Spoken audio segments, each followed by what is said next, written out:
Hello বন্ধুরা, কেমন আছো সবাই? আশা করি সবাই খুব ভালো আছো। আর আমিও খুব ভালো আছি। তো ব্রাশ করতে করতে আমি চলে এলাম আমাদের মেন গেটের দিকে। দেখো, আমার বর কাজে বেরিয়ে যাচ্ছে। তো যাওয়ার পথে আমার শাশুড়িকে একটু বাজারে নামিয়ে দেবে। আর আমার শাশুড়ি মা বলে গেছেন রান্নাটা কিছুটা এগিয়ে রাখবে। তো এদিকে আমি শীতকালের সবজি ওই বিট, গাজর, ফুলকপি, পেঁয়াজ সব কেটে রেখেছি। তো ওটাকে আমি একসাথে ভেজে নেব। আর সাথে একটু রসুন ডাল করব, আর বেগুন ভাজা, আর খাওয়ার সময় একটু ডিম ভাজা করে নেব। তো চলো দেখে নিই রসুন ডালের রেসিপিটা। তো দেখো, আমি প্রেসার কুকারে আগে থেকে ডালটা সিদ্ধ করে রেখেছিলাম। আর এই যে ছোট্ট হামানদিস্তাটা দেখছো, এটা আমার বর মেলা থেকে এনে দিয়েছিল। আমার বেশ পছন্দের এটা। তো কয়েক কোয়া রসুন দেখো আমি থেঁতিয়ে নেব। আর একটা গোটা পেঁয়াজ কাটা আছে দেখো। আর সাথে দুটো শুকনো লঙ্কা ফোড়ন দেব। আর 2 চামচ গোটা জিরে ফোড়ন দেব। তো এদিকে ভাজাটাও হচ্ছে, আর অন্যদিকে ডালটা সেদ্ধ হচ্ছে। তো বন্ধুরা, আমরা ডেইলি লাইফে যারা আমরা হাউসওয়াইফ, তারা কি করব কিছুই বুঝে উঠতে পারি না। আমরা বাইরে কাজে যাওয়াটা প্রত্যেক ঘরে হয়তো পছন্দ করে না, সেরকম আমার বাড়িতেও। তাই ভাবলাম ডেইলি ভ্লগ করি। তো আমার বর, শাশুড়ি সবাই রাজি রাজি হলো আমার রিকোয়েস্টেই। তো ওরা প্রথমে এগুলো মেনে নিতে চাইছিল না। তো আমি জোর জবরদস্তি আমার শাশুড়িকে অনেক কষ্টে মানিয়েছি। আমার বর রাজি থাকলেও আমার শাশুড়ি এসব পছন্দ করে না। তো চলো, এদিকে আমি সকালের ব্রেকফাস্টটা সেরে ফেললাম। দেখলে চালের গুঁড়ির সরু চাকলি করা হয়েছিল আগের দিন রাতে, আর সাথে একটু গুড়। আর এদিকে আমার দাদুকে আমি একটু গুড় আর মুড়ি দিয়ে দিলাম। আর অন্যদিকে মা রকির সাথে বসে একটু আড্ডা দিচ্ছে। তো যাই হোক, চলো রান্নাঘরে আমি চালটা ধুয়ে নেব। বেশিরভাগ বাড়িতেই আমি দেখেছি ঘরের বউরা সারাদিন সব কাজ করার পরেও সবশেষে শোনে তারা কিছুই করেনি। এই কথাটা শুনতে খুবই খারাপ লাগে, আমারও লাগে। কিন্তু তার পাশাপাশিও নিজেদেরকে রিল্যাক্স করার জন্য, নিজেদের মন ভালো করার জন্য কিছু করা উচিত। তো আমি ডেইলি ভ্লগটাই স্টার্ট করলাম, আমার বেশ ভালো লাগে। এদিকে দেখো, আমার সেদ্ধ করা ডালটার সাথে আমি একটু হলুদ মিশিয়ে নেব। আর নুনটা বেশি করে আগে থেকে দেওয়া ছিল, তাও আমি একটু লাস্টে নুন দিয়ে নিলাম। তো চলো, আগেই বলেছিলাম রাতে মাংস হবে।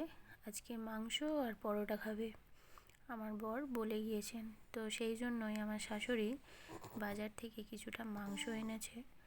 এবার এদিকে দেখো, কড়াইটা গরম হয়ে গেছে, আমি একটু তেল দিয়ে নিলাম।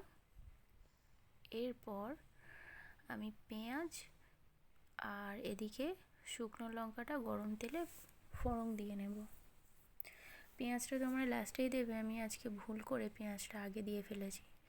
তো যাই হোক, এই শুকনো লঙ্কা আর গোটা জিরে ফোড়নটা আগে দেবে। তারপরে ওই যে থেঁতানো রসুনটা আছে ওটা দিয়ে দেবে। দেওয়ার পর পেঁয়াজ, রসুন আর এই ফোড়নের সাথে আস্তে আস্তে পেঁয়াজটা ভাজতে থাকবে। পেঁয়াজটা যেই লাল হয়ে আসবে হালকা হালকা, তখন ওই সেদ্ধ করা ডালটা ফোড়নের মধ্যে দিয়ে দেবে।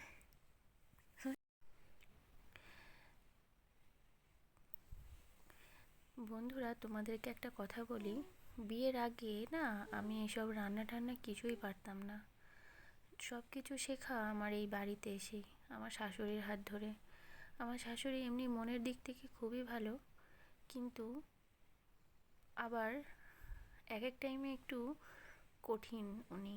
কারণ উনি চায় সব কাজ করে নিয়ে বাকি সব কিছু এই তো যা কিছু সব করছি। কিছু করো।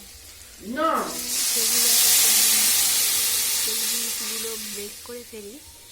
তো যাই হোক, আমরা কে কী করো সেগুলো কমেন্টসে জানিও।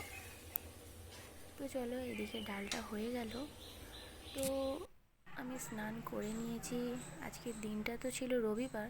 তো এই শীতকাল পড়েছে, 1 সপ্তাহ পর প্রায় চুলে শ্যাম্পু দিলাম।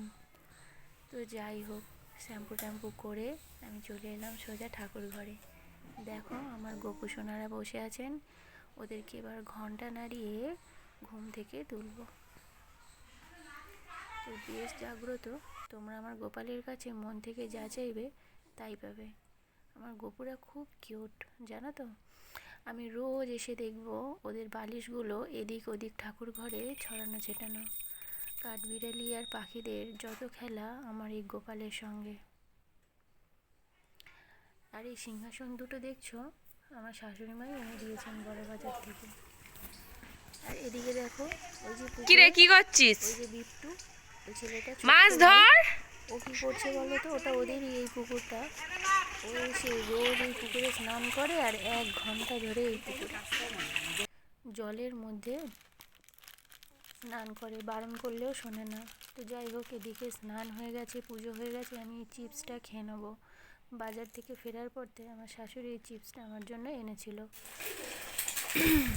তো এদিকে দেখো, এবার প্রায় 11:30 মতো বাজে, 3টে ডিমের পোচ করে নেব।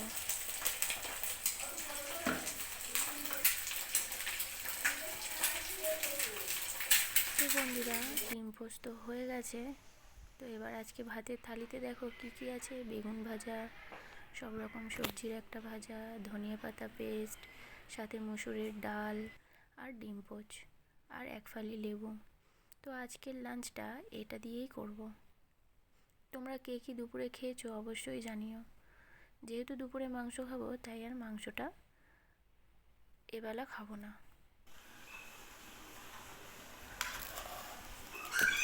তো বন্ধুরা, তোমরা ছাড়া তো আমার চ্যানেলটা এগোনো সম্ভব না। অবশ্যই আমার ভিডিওতে লাইক, কমেন্ট, সাবস্ক্রাইব করো।